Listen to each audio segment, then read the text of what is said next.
Olá, você que acompanha o meu canal. Antes da nossa entrevista de hoje, eu quero primeiro te agradecer por estar sempre aqui acompanhando o TV Saudades Entrevista. Agora, se você gostar do nosso trabalho, se você gostar da nossa entrevista, dá um like, faça um comentário, compartilhe as nossas entrevistas, faça pergunta, assim que possível eu vou responder. Se souber, eu respondo na hora, se não souber, eu vou buscar a resposta para te dar. E também se inscreva, porque se inscrevendo, você ajuda o canal a crescer, você ajuda a trazer melhor conteúdo para você e mais. Você recebe automaticamente a mensagem, a informação do novo conteúdo que acaba de chegar. Então, curte aí. Vamos agora à nossa próxima entrevista.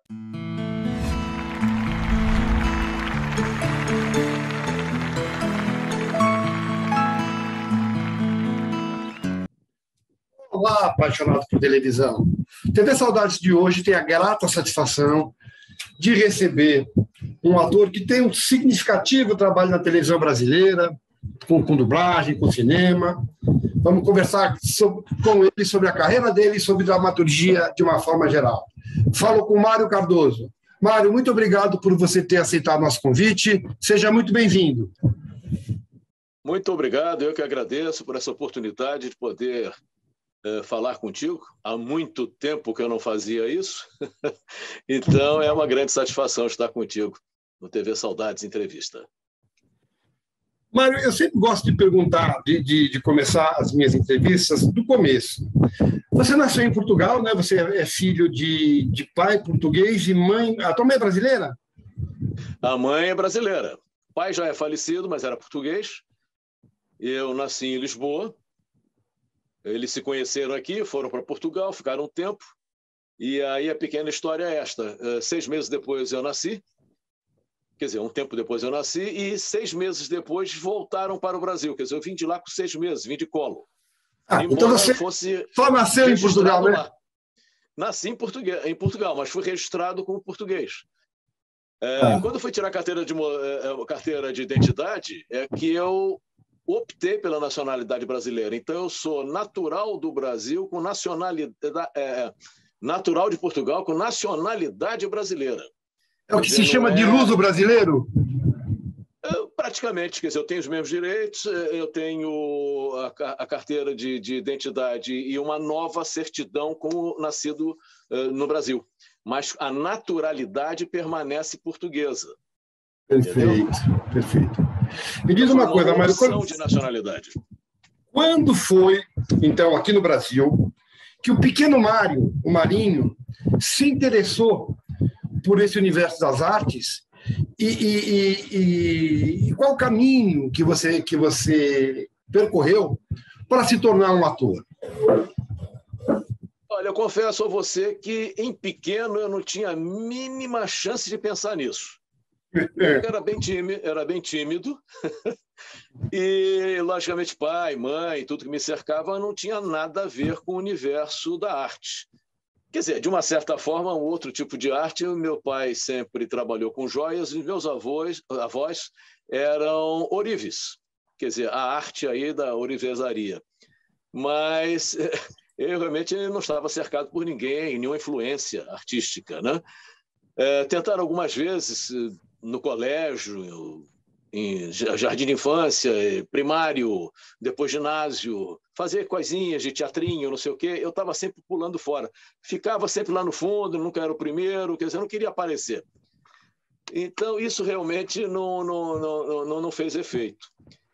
Na minha adolescência, na faixa dos 16, 17, 18, por aí, eu comecei, assim, do nada, com convite, a fazer fotografia, poucos desfiles, porque eu não tinha tanta altura para desfile, mas eu fazia muita foto de roupa, ponto de venda para jornal, para revista, enfim. Então, me tornei modelo. A partir daí, eu acho que eu fui buscando esse universo e foi até por acaso. Pessoas que ficaram, Mário, você não tenta a televisão, por que não faz isso? Acabei indo à televisão, quer dizer, no caso, a TV Globo naquela época, E me inscrevi. Fiz uma figuração. Logicamente, não gostei da figuração, não me inseri no contexto. E, numa segunda tentativa, me chamaram para um papel pequeno. Nada contra, fiz o papel. A partir daí, me chamaram para uma coisinha um pouco maior. Quer dizer, começou no bofe, fiz o bravo, umas besteirinhas assim. Aí até que surgiu um convite do Regis Cardoso para fazer a Escalada. E foi aí uma coisa muito maior, que era para substituir o ator, na época, Júlio César, que fazia o filho do Tarcísio, pequenininho. Na segunda fase, eu entrei, já com 23 anos, fazendo um garoto de 16. Quer dizer, aí foi o nome do personagem? Ih, rapaz, agora você me pega. Ricardo, você deve estar com mais informação do que eu aqui. Eu estudei alguma coisinha. Lembrar agora, mas não deu para estudar tudo. Fui um mau aluno dessa vez. Que realmente tem nomes aí que, para lembrar, são difíceis. Eu acho que isso aí foi o grande pontapé. E aí a coisa já começou com o Erval Rossano me chamando para a Moreninha. Aí a coisa começou. Olha, Augusto. O quê? Está vendo aquela suave ninfa sobre as pedras? Sabe quem é ela? Não. A Moreninha. Duas perguntas. Você disse que começou a desfilar, e principalmente fotografar, que entrou nesse universo aos 16 anos. Você 17, mais ou menos.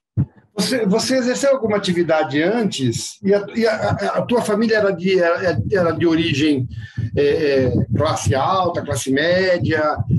Você trabalhou antes de ser artista? Você fez outra atividade? Sim. Eu andei trabalhando com o pai, que era, depois que ele largou a joalheria, não sei o que e tal, ele trabalhou com vendas. Então, ele vendia mármore para construção, etc. e tal, e eu andei ajudando um pouco nessa área. Quer dizer, essa área de vendas, eu complementava sempre alguma coisa para ele. Mas, de qualquer forma, o que acabou me dando um sustento foi a parte de modelo. A partir daí. Até então, eu estudava. Quando você fez Escalada, foi quando você fez Escalada que você percebeu que você gostava e que esse seria o seu caminho, ou as coisas foram acontecendo meio que naturalmente? Não, as coisas foram acontecendo naturalmente. Quer dizer, foi aquele início que você busca um espaço para fazer trabalho, certo? Então, um cachê de uma televisão cabia como um cachê de uma fotografia. Tá? Só que, logicamente, esse universo me encantou. E aí eu comecei a futucar para ver onde é que eu podia ir. Só que isso me deixou um pouco preocupado, porque nesse meio tempo eu comecei a fazer um curso de teatro, fiz um pouco de cal. Logicamente, eu era completamente verde na situação, mas muito atento, né?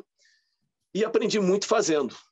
Eu sempre acho que quase tudo que eu fiz, eu me tornei um autodidata. Lógico, estudando um pouco depois e me aprimorando, tentando melhorar, né? Sempre. Mas a coisa começou a acontecer naturalmente, até que aconteceu uma coisa maior. Quer dizer, aí realmente eu tive que correr atrás. Então, eu busquei muita ajuda aqui e ali, e em Escalada, o grande Tarcísio Meira, ele me deu aquele pontapé inicial de informação. Ele viu na situação que eu estava, num canto estudando, ele chegou, mostrou como ele estudava, trocamos ideias sobre isso, e a partir dali eu comecei a mudar certas coisas em função das orientações dele. Ele me ajudou muito. Quer dizer, eu fiz o filho dele e ele se tornou um paizão. Ele era uma pessoa generosa, né? Muito generosa. Eu estava falando justamente dele para chegar a esse ponto. Uma pessoa que sabia o que estava fazendo, muito competente e tinha uma memória de leão. Ele batia o olho num texto e já saía gravando. É isso que eu quero aprendi bastante coisa com ele. É isso que eu quero te perguntar. Você não se interessava por arte como profissão, mas você era consumidor de arte. Você quando chegou para fazer escalada, você tinha noção de quem era, por exemplo, o Tarcísio Meira? O que ele representava na dramaturgia?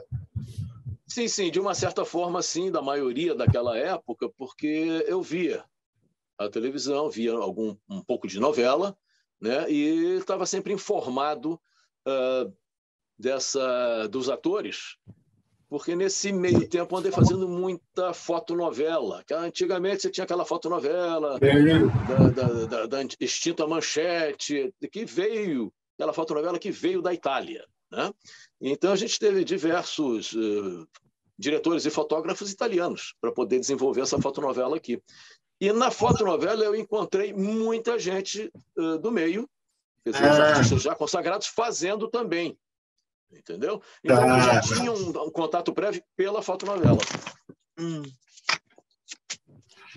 Desculpe, caiu. Normal, tranquilo. Por isso que eu gravo, tá vendo? Não, perfeito. É que eu estou com um fio na minha frente. Fiz um movimento aqui, dancei.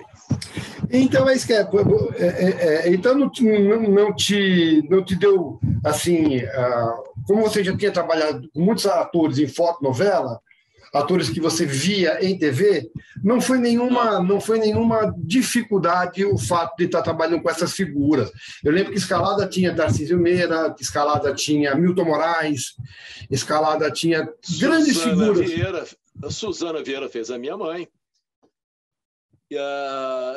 Diversas pessoas muito conhecidas.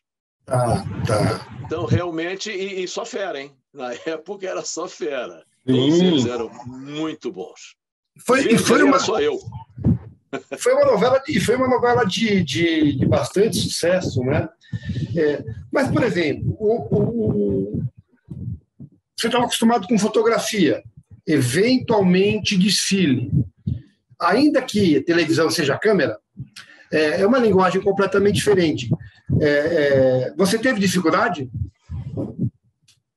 Sim, tive, mas eu acho que eu tenho que voltar um pouquinho, porque eu esqueci de dizer que nesse meio tempo do modelo e a televisão, eu fiz o inverso. Eu não fiz o teatro primeiro, eu fiz cinema. Eu fiz um filme, e esse filme acabou não concluindo a tempo, ficou para depois, etc. e tal. Mas um produtor desse filme me chamou para fazer o filme com os Trapalhões, que foi o primeiro que eu fiz com eles. Robin Hood. O Robin Hood, o Trapalhão da Floresta. Robin! Graças a Deus. O que houve? Eu sofri tanto. Por quê? Fala. Trouxeram Robin Hood morto lá na fazenda para cobrar o prêmio. E eu pensei que fosse... Eu gostaria de saber quem quer se aproveitar de minha morte. E você fazia o Robin Hood? Na realidade, isso, eu fazia o Robin Hood. E fiz 4 filmes. Na sequência foram 4 filmes, depois até de me tornar ator conhecido. Mas logo depois do segundo filme, que já seria o terceiro, né, eu fiz teatro, que foi outra escola. Quer dizer, eu fiz a CAL, etc. e tal, e fiz uma peça, salvo engano, em 76, foi A Noite do Antílope Dourado, do Fernando Melo, uma peça que tinha sido presa pela censura, foi inclusive um pouco cortada, etc. e tal, com Nestor de Montemar e André Valle, 2 feras da época também. Nestor de Montemar e André Valle. Isso, e André Valle. E uma grande direção do Loureiro. O Oswaldo? O Loureiro, Oswaldo Loureiro. E ele colocou a peça de pé e aprendi muito com ele. Outra pessoa generosa demais, o Loureiro. Nessa peça você fazia um delinquente, né? Exatamente, um delinquente, foi um personagem forte, né? E era uma peça forte, em todos os sentidos, emocionalmente, enfim. Então, valeu como escola também. Aí, a partir disso, é que talvez tenha sido um pouco mais o gosto de me lançar em televisão, porque os companheiros começaram a dizer: ô Mário, dá uma chegada na televisão, vai lá falar com a Guta, que não sei o quê, e tal, que na época nós tínhamos a Guta... Guta Matos. Isso, fantásticos. Então, que me receberam e me deram, e abriram as portas. entendeu? Então, eu acho que esse gostinho pegou aí quando comecei a fazer teatro. Então, muito rapidamente você já tinha feito passarela, tinha sido modelo fotográfico, fez TV, fez cinema e fez teatro. A adaptação foi fácil, porque são linguagens para projeção de voz, tudo é diferente, né? A adaptação foi fácil, essa é uma coisa que me fascina. Como é que é se adaptar? Porque o ofício de interpretar, de atuar é o mesmo, mas as linguagens são diferentes. Como é que é isso, Mário?